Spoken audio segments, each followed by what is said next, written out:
नमस्कार, स्वागत है आप सबका दिन भर की तमाम बड़ी और अहम खबरों के साथ मैं हूं कवीन सचान। शुरुआत हेडलाइन से। मूडीज ने 13 साल बाद बढ़ाई भारत की रेटिंग, उभरते देशों में सबसे तेज विकास वाला देश। वित्त मंत्री ने कहा, सरकार के फैसलों पर लगी मुहर।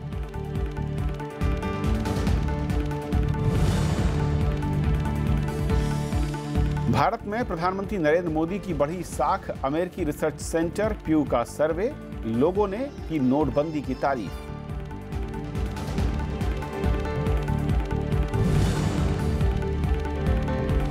गुजरात चुनाव के लिए बीजेपी की पहली सूची में 70 उम्मीदवार, 49 मौजूदा विधायकों को टिकट। मुख्यमंत्री रूपानी राजकोट पश्चिम से लड़ेंगे चुनाव।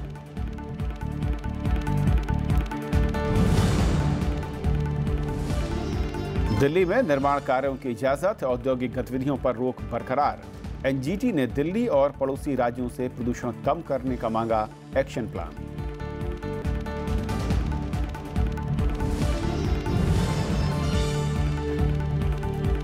फिल्म पद्मावती के खिलाफ चित्तौड़गढ़ में सामाजिक संगठनों का प्रदर्शन। संजय लीला भंसाली का प्रस्ताव, विरोधी पहले देखें फिल्म।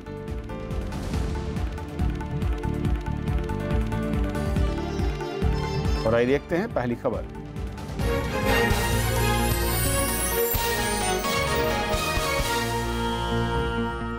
प्रधानमंत्री नरेंद्र मोदी की लोकप्रियता बढ़ती जा रही है। अमेरिका के प्यू रिसर्च सेंटर के मुताबिक भारत में प्रधानमंत्री नरेंद्र मोदी 2015 की तुलना में ज्यादा पसंद किए जा रहे हैं।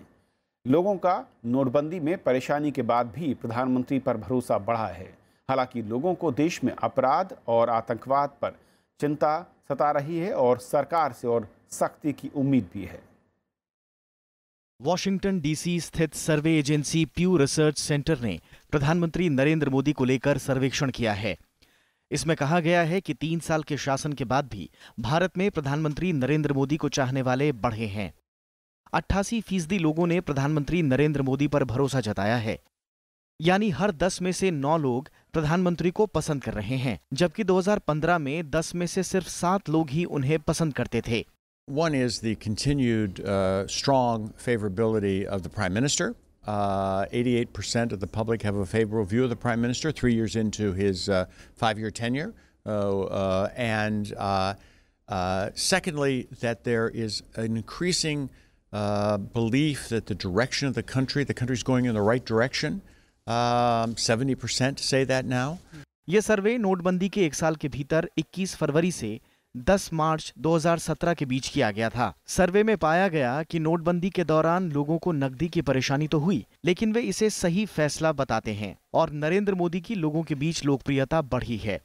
We asked people about was the availability of cash for daily use a problem in the country, and while 45% said yes, that was actually a relatively low level of concern compared to concerns about corruption or crime or terrorism. प्यू research centre के सर्वे में लोगों ने बताया कि वे आतंकवाद और अपराधों से परेशान हैं। उन्होंने आतंकवाद के खिलाफ सैनिक कार्रवाई को सही बताया, साथ ही और सख्त कदम उठाने की मांग की। Well, it's interesting. The unfavorability of Pakistan has gone up in our survey in terms of the public's unfavorable view has gone up. And 6 in 10 say that they want the military to be tougher in Kashmir. प्यू research centre अगले साल GST के असर की पड़ताल करेगा। उसने भारत समेत America, Japan, Germany और अन्य देशों में भी सर्वे किया है। अमेरिकी राष्ट्रपति डोनाल्ड ट्रंप के बारे में भारत में ही किए गए इस सर्वेक्षण में ट्रंप की लोकप्रियता में 18% की गिरावट आई है। वहीं जर्मनी में ट्रंप को चाहने वालों में 75% और जापान में 90% की गिरावट पाई गई। अखिलेश सुमन, राज्यसभा टीवी। और इस मसले पर और बातचीत करने के लिए हमारे साथ जुड़ रहे हैं बीजेपी के national vice president Shyam Jaju. Shyam ji, बहुत बहुत स्वागत है आपका राज्यसभा टेलीविजन पर। सर, जिस तरीके से प्यू का रिसर्च जो एक सर्वे है वो सामने आया, आप लोगों के लिए एक बड़ी खुशी की बात है कि आमतौर पर जब कोई भी पार्टी सत्ता में आती है तो जैसे जैसे दिन बीतते हैं कहीं ना कहीं जो ग्राफ होता है वो थोड़ा नीचे की तरफ आता है, लेकिन यहाँ पर ग्राफ पहले से ज़्यादा ऊपर दिख रहा है। कैसे आप देखते हैं? ये सही है। कि कोई भी सरकार नई अगर सत्ता में आती है, नया प्रधानमंत्री अपना राज्यकाल अपने हाथ में लेता है, तो शुरू का हनीमून पीरियड छोड़ने के बाद धीरे धीरे उसकी लोकप्रियता कम होती जाती है और वो कार्यकाल खत्म होते तो एंटी इनकम्बेंसी भी तैयार होती है। पर यह देश ने पहली बार देखा है, देश के सर्वाधिक लोकप्रिय नेता, सर्वश्रेष्ठ नेता के रूप में मोदी जी को 10 में से 9 लोगों ने एक्सेप्ट किया है, अप्रिशिएट किया है। और वो प्रदेश है जिन राज्यों में पार्टी का रूलिंग नहीं है। दक्षिण के वो प्रदेश है जहां भारतीय जनता पार्टी वीक मानी जाती है। वहां भी लोगों ने जिस प्रकार से इसको अप्रिशिएट किया है, मुझे ऐसा लगता है कि गए 10 साल पॉलिसी पैरालिसिस वाली जो सरकार इस देश में काम कर रही थी और इस बार की तुलना करते हुए सबसे तेज गतिमान अर्थव्यवस्था वाला देश, इस कैटेगरी पर जो मोदी जी ने अपने पॉलिसी के कारण, अपने नीतियों के कारण और अपने नियत के कारण पूरे देश को जो ले जाया है, इसलिए हमारा विश्व में परचम लहराया है और देश ने कई बातों में अपने विश्व विक्रम प्रस्थापित किए हैं। ईज ऑफ डूइंग बिजनेस में हम 30 छलांग मारकर 130वें नंबर से 100वें नंबर पर आते हैं। हमारी क्रेडिबिलिटी बढ़ती है, विदेश का पैसा इन्वेस्ट करने वालों की संख्या यहां पर बढ़ती है और देश में ऐसे आक्रामक कुछ हमने कदम उठाए हैं। जीएसटी जैसा मामला है, नोटबंदी जैसा कानून है, लेकिन श्याम जी, आधार का उपयोग करने वाली इन तमाम कदमों का विरोधी पार्टियां विरोध कर रही हैं जो अपोजिशन में हैं और इस सर्वे को लेकर भी सवाल खड़े कर रही हैं। मैं पार्टियों के अगर कमेंट्स बताऊं आपको, कुछ नेताओं ने यहां तक कहा कि ये सर्वे मैनेज्ड है, कुछ ये कह रहे हैं कि ये सैंपल साइज सिर्फ 2500 का था। ऐसे में 1.25 करोड़ की आबादी वाली आबादी में ये सर्वे सैंपल कुछ भी मायने नहीं रखता। क्या कहेंगे उनको आप?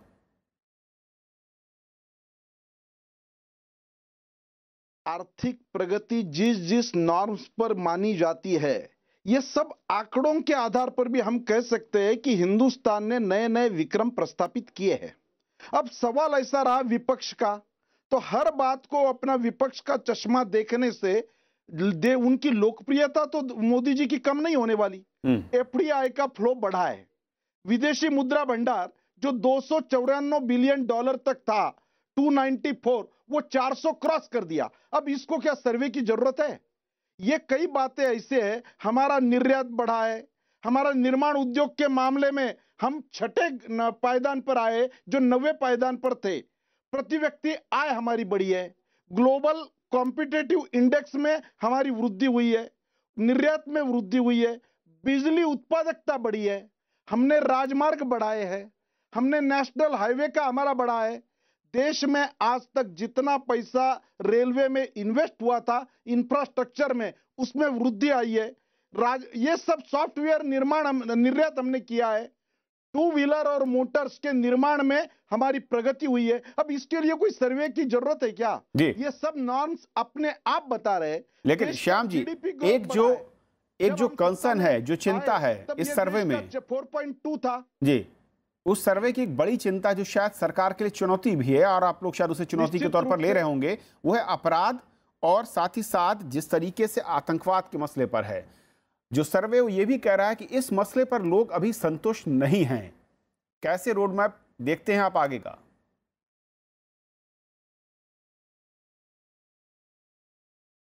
मोदी जी के नोटबंदी के बाद कश्मीर में जो आतंकवाद हो रहा था, जिस प्रकार की पत्थरबाजी हो रही थी, उसमें कमी आई है। और इस सरकार ने एक बात तो स्पष्ट कर दी, इन सब बातों में किसी को भी बख्शा नहीं जाएगा। सरकार की नीति स्पष्ट है और सरकार 2 टूक इस पर एक्शन लेने के पक्ष में है। इसलिए बॉर्डर पर काम करने वाले जवानों का भी मॉरल बढ़ा है। तो भी अगर लोगों के मन में वो समस्या अभी भी है, तो मुझे लगा इतना बड़ा देश में 70 साल जिस पार्टी ने राज किया और जिस देश को जिस स्तर पर ले जाकर रखा था, उसमें से गड्ढे से बाहर निकालने में समय तो लगेगा। पर ये आर्थिक आधार के ये सब नॉर्म्स ये कह रहे हैं, और जब आर्थिक व्यवस्था ठीक चलती है तो पूरे देश में एक प्रगति का माहौल तैयार होता है, पॉजिटिव एनवायरनमेंट बढ़ता है और उससे देश आगे बढ़ता है। आज देश की क्रेडिबिलिटी बढ़ी है, विदेशों में हमारी पहुंच बढ़ी है। भारत की चर्चा और मोदी जी की चर्चा विश्व में पूरी जगह पे हो रही है। मुझे ये लगता है कि और कोई नॉर्म्स की आवश्यकता है क्या? इस देश को और कोई सर्टिफिकेट की आवश्यकता है? इससे खुशी मनाने के बजाय मोदी जी के लैकुनाज के बारे में, कुछ देश की कमियां ढूंढकर ये सर्वे पर नाम रखना, मुझे ऐसा लगता है कि ये उनको शोभा नहीं देता। देश की प्रगति में सबको अपना हाथ बटाना चाहिए, अपनी खुशी व्यक्त करनी चाहिए। चलिए श्याम जी, बहुत बहुत शुक्रिया, आपने वक्त दिया और इस मसले पर हमारे साथ चर्चा में जुड़े आप। यदि पहली खबर छोटा सा ब्रेक और ब्रेक के उस पार दिन भर की दूसरी बड़ी खबरें।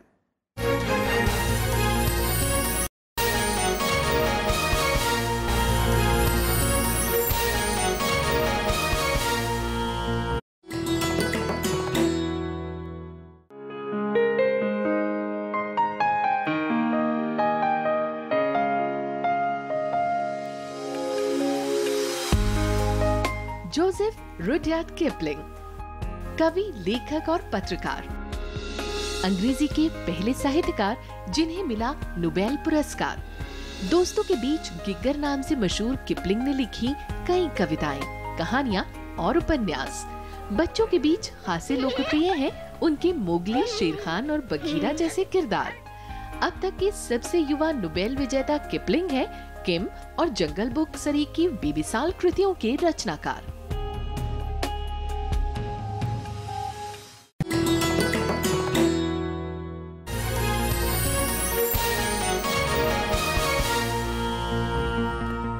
क्रेडिट रेटिंग एजेंसी मूडीज ने भारत की रेटिंग एक पायदान बढ़ा दी है। रेटिंग में ये सुधार 13 साल के बाद आया है। रेटिंग में बदलाव से भारत का दर्जा सकारात्मक से स्थिर की श्रेणी में आ गया है। आर्थिक सुधारों से घरेलू अर्थव्यवस्था में वृद्धि की संभावनाएं बेहतर होने के चलते ये सुधार हुआ है। वित्त मंत्री अरुण जेटली ने कहा कि इससे आर्थिक सुधार की दिशा में सरकार की ओर से उठाए गए कदमों पर मुहर लगी है। उन्होंने कहा कि आर्थिक सुधार की प्रक्रिया भविष्य में भी जारी रहेगी। 13 साल बाद रेटिंग एजेंसी मूडीज ने भारत की सॉवरेन यानी सरकारी बॉन्ड की रेटिंग बढ़ा दी है। मूडीज ने रेटिंग Baa3 से बढ़ाकर Baa2 कर दी है। वहीं आउटलुक पॉजिटिव से बढ़ाकर स्टेबल कर दिया है। एजेंसी का कहना है कि भारत में सुधार से अर्थव्यवस्था को लेकर भरोसा बढ़ा है, इसलिए रेटिंग को अपग्रेड किया गया है। वित्त मंत्री अरुण जेटली ने कहा कि मूडीज के इस कदम से सरकार के फैसलों पर मुहर लगी है। Obviously, it is a recognition and an endorsement of the reform process which has gone on in India, particularly in the last 3 to 4 years, where a number of structural reforms have taken place. NITI Aayog का कहना है कि rating बढ़ने से विदेशी निवेशकों का भारत पर भरोसा बढ़ेगा और आगे चलकर दूसरी रेटिंग एजेंसियां भी रेटिंग बढ़ाएंगी।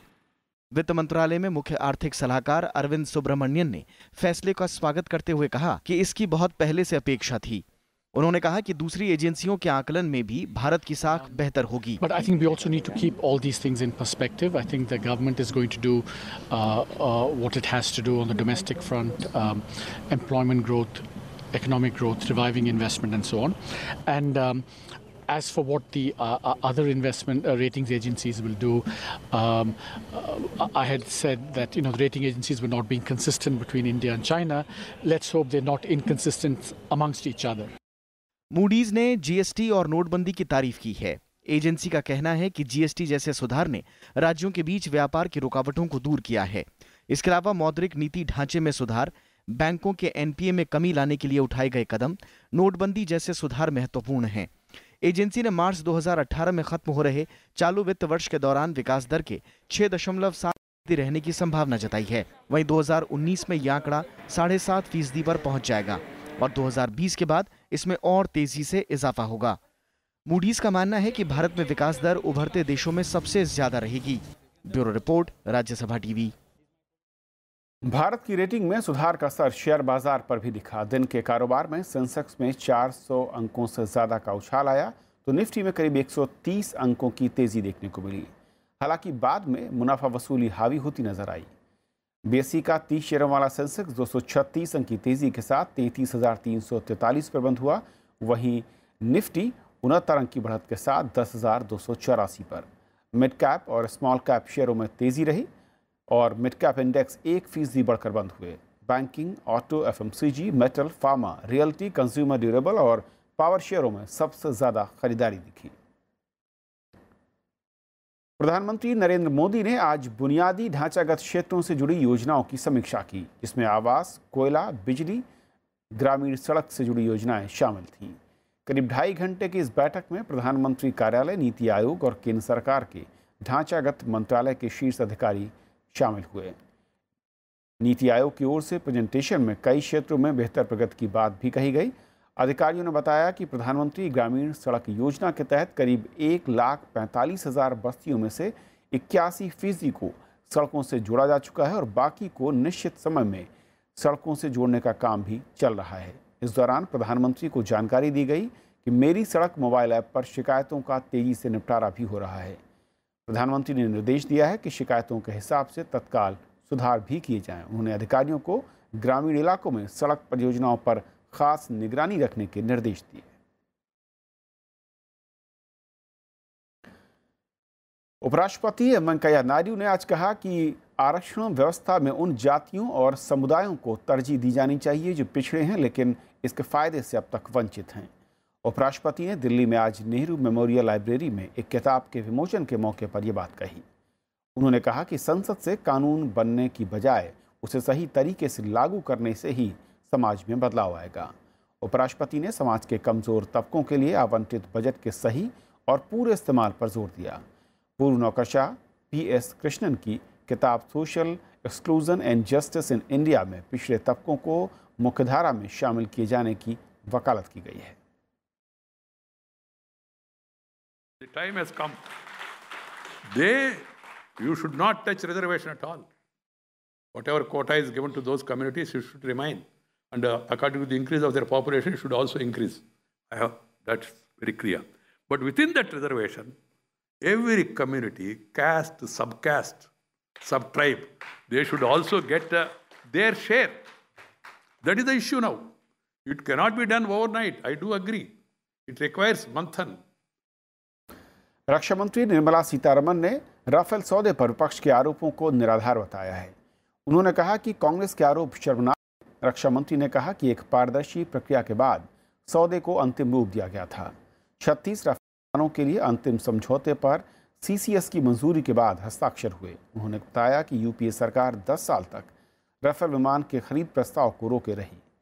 कांग्रेस ने आरोप लगाया था कि केंद्र सरकार फ्रांस से ज्यादा रकम देकर विमान खरीद रही है।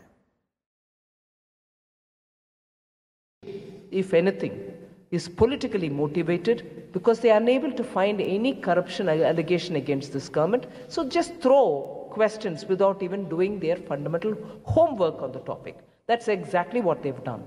There's nothing that is going to stick on this government because everything has been done transparently and as per procedure. So that question itself, I would want you to please reframe if you would want to ask it. Bharat और France ने आतंकवाद को समर्थन देने वाले देशों का विरोध करने की मांग की है। दोनों देश हिंद महासागर में भी एक दूसरे के साथ देने पर भी सहमत हैं। भारत यात्रा में आया फ्रांस के विदेश मंत्री JIS ली ड्रायन आज प्रतिनिधिमंडल स्तर की उन्होंने बातचीत की। विदेश मंत्री सुषमा स्वराज के साथ बैठक में चैतापुर परमाणु बिजली परियोजना पर काम शुरू करने का भी फैसला लिया गया। दोनों देशों के बीच विनिर्माण, तकनीक और रक्षा उपकरणों में सहयोग बढ़ाने पर सहमति बनी। अगले साल की शुरुआत में फ्रांस के राष्ट्रपति इमैनुअल मैक्रॉन दिल्ली आएंगे और तब इंटरनेशनल सोलर अलायंस पर भी शिखर सम्मेलन होना है। दोनों देश जलवायु परिवर्तन के मुद्दे पर भी साथ काम कर रहे हैं। भारत फ्रांस से राफेल लड़ाकू विमान और स्कॉर्पियन पनडुब्बी भी खरीद रहा है। फ्रांस के विदेश मंत्री ने बाद में प्रधानमंत्री नरेंद्र मोदी से भी मुलाकात की। हमने विश्व में बढ़ते हुए आतंकवाद पर गहरी चिंता व्यक्त करते हुए ये तय किया कि दोनों देशों को एक साथ मिलकर इस बुराई को हटाने का संकल्प लेना है और विश्व के सभी देशों से हमने अपील की कि वो आतंकवाद को धन देने वाले, उनको शरण देने वाले और उन्हें समर्थन देने वाले देशों का एकजुट होकर विरोध करें।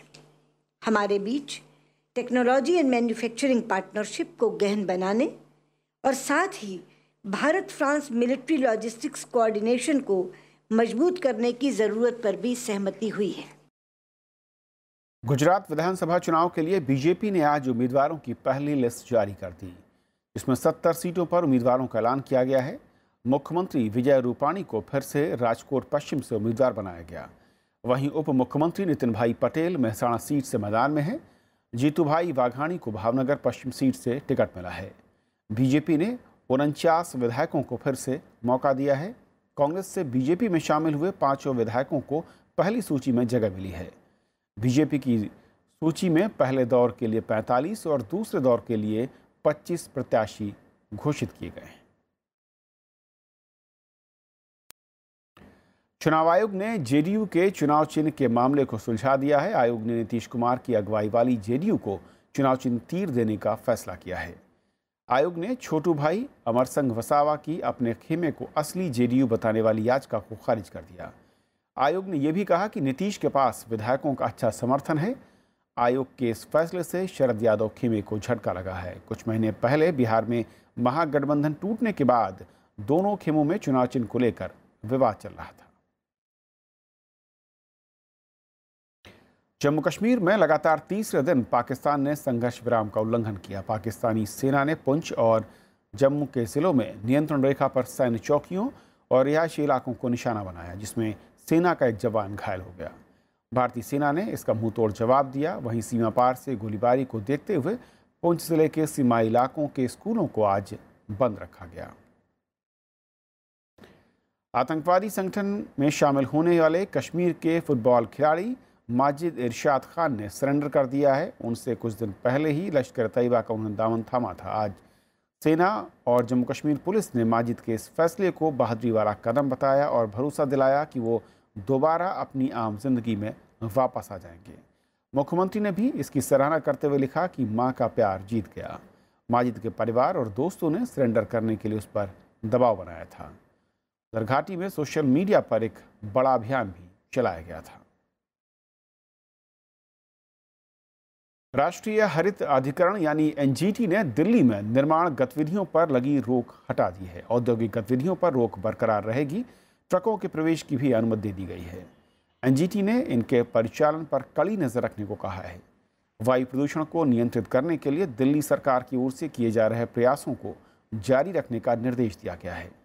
दिल्ली और आसपास के क्षेत्रों में पराली जलाने पर लगे प्रतिबंध को एनजीटी ने जारी रखने का फैसला किया। एनजीटी ने दिल्ली, पंजाब, हरियाणा और उत्तर प्रदेश की सरकारों को जरूरी स्थानों पर पानी का छिड़काव जारी रखने का निर्देश दिया और 2 हफ्ते के भीतर प्रदूषण की स्थिति को लेकर स्टेटस रिपोर्ट दाखिल करने को भी कहा। फिल्म पद्मावती को लेकर विवाद बढ़ता जा रहा है। देश भर में विरोध प्रदर्शन भी तेज हो गए हैं। राजपूत करनी सेना और दूसरे संगठनों ने आज चित्तौड़गढ़ के किले में प्रदर्शन किया और फिल्म पर रोक लगाने की मांग की। वहीं कुछ संगठनों की ओर से फिल्म की हीरोइन को धमकी देने के बाद दीपिका पादुकोण की सुरक्षा बढ़ा दी गई। फिल्म पद्मावती की रिलीज की तारीख नजदीक आते ही इस पर विरोध भी बढ़ता जा रहा है। राजस्थान समेत देश के कई राज्यों में फिल्म का विरोध हो रहा है। शुक्रवार को प्रदर्शनकारी चित्तौड़गढ़ किले के दरवाजे पर धरने पर बैठ गए। इसके चलते सैलानी किले में नहीं जा सके। राजपूत सेना और सर्व समाज संगठन फिल्म पर पाबंदी की मांग कर रहे हैं। ये अनिश्चितकालीन धरना 7 दिन तक के लिए लागू किया था। आज हमने सरकार को अल्टीमेटम दिया था 16 तारीख तक वो कोई निर्णय करेंगे, लेकिन सरकार की तरफ से हमें एक भी कोई आश्वासन अभी तक आया नहीं है। उसी धरने के अंतर्गत आज हम लोग सब मिलकर पाटन पोल का फर्स्ट गेट हमने बंद किया है। राजपूत समाज ने फिल्म रिलीज नहीं होने देने की चेतावनी दी है। फिल्म के समर्थन में बॉलीवुड एकजुट नजर आ रहा है। कलाकारों का कहना है कि फिल्म देखे बिना इसका विरोध नहीं होना चाहिए। उधर फिल्म के निर्देशक संजय लीला भंसाली ने राजपूत समाज को रिलीज से पहले फिल्म दिखाने की पेशकश की है और साथ ही सेंसर बोर्ड को चिट्ठी भी लिखी है। संजय लीला बंसाली साहब ने कहा कि मैं फिल्म दिखाने को तैयार हूं और उन्होंने सेंसर बोर्ड को भी इस बात को लिखा है कि मैं परमिशन चाहता हूं कि जिस समाज को ये महसूस हो रहा है कि उसकी भावनाएं आहत हुई हैं तो उनको फिल्म दिखाने के लिए वो तैयार हो गए हैं। फिल्म की हीरोइन दीपिका पादुकोण के बयान को लेकर भी विवाद खड़ा हो गया है। राजपूत करणी सेना ने उकसावे वाले बयान नहीं देने की नसीहत दी है। इस तरह से अगर भड़काया जाएगा तो क्या वो राष्ट्रपति हैं जो हमें हुक्म दे रही हैं, वो हमें भड़का रही हैं। आपके मार्फत मैसेज देना चाहता हूं, मत भड़काओ हमें, ये फिल्म नहीं लगने दूंगा। कई संगठनों से धमकी के बाद मुंबई पुलिस ने दीपिका पादुकोण की सुरक्षा बढ़ा दी है। फिल्मकार संजय लीला भंसाली की सुरक्षा पहले ही बढ़ाई जा चुकी है। ये मामला सुप्रीम कोर्ट भी पहुंच चुका है। फिल्म से विवादित सीन हटाने को लेकर दाखिल याचिका पर सुप्रीम कोर्ट सुनवाई को तैयार हो गया है। इससे पहले पिछले हफ्ते कोर्ट ने पद्मावती की रिलीज पर स्टे लगाने की याचिका को खारिज कर दिया था। फिल्म देश भर में 1 दिसंबर को रिलीज होने वाली है। Bureau report, Rajya Sabha TV. तो इस बुलेटिन में फिलहाल इतना ही। नमस्कार।